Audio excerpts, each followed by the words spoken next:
back to another Artifact Corner. Today we will be looking at the historic marker outside in the garden in front of our home.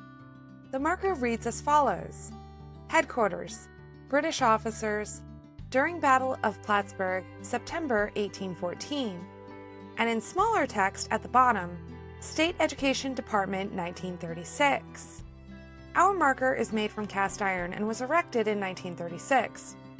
Since our marker is close to being 100 years old and a genuine antique itself, we thought it would be neat to learn a bit more about the history behind the New York State Historic Marker Program.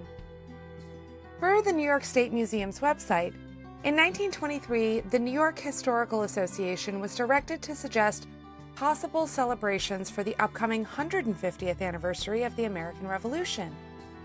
Small appropriations were made in 1924 and 1925 for planning purposes, and in early 1926, the Commissioner of Education was directed to arrange the commemoration of the 150th anniversary, including markers to designate sites that are of historic significance in the colonial, revolutionary, or state formative period.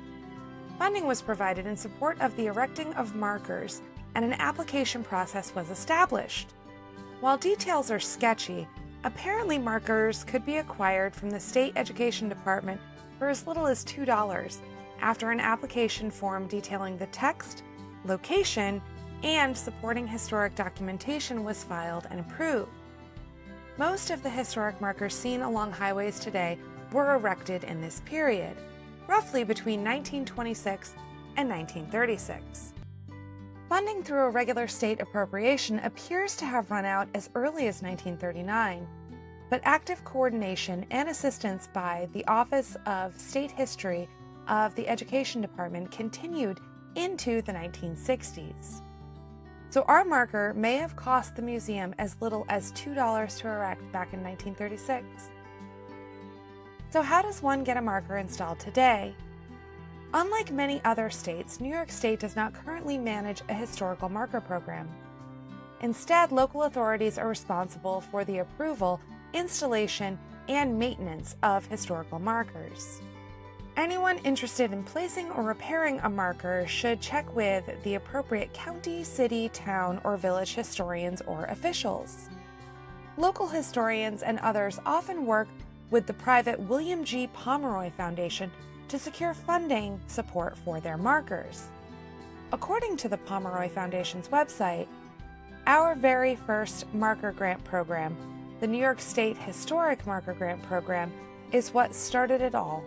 New York State stopped funding historic markers in 1939, and Foundation founder Bill Pomeroy recognized a community need. The grant program commemorates historic people, places, things, or events within the time frame of 1683 to 1924.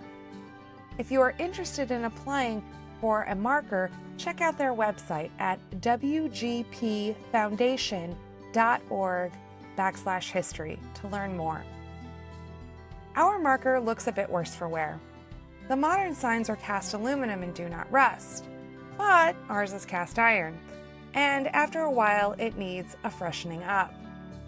That will be happening for our sign this fall after the museum and gardens close down for the season. So, if you walk by the museum in late fall, be on the lookout for our freshly painted historic marker. We are so lucky to have this interesting piece of New York State history in our garden. Thanks so much for stopping by.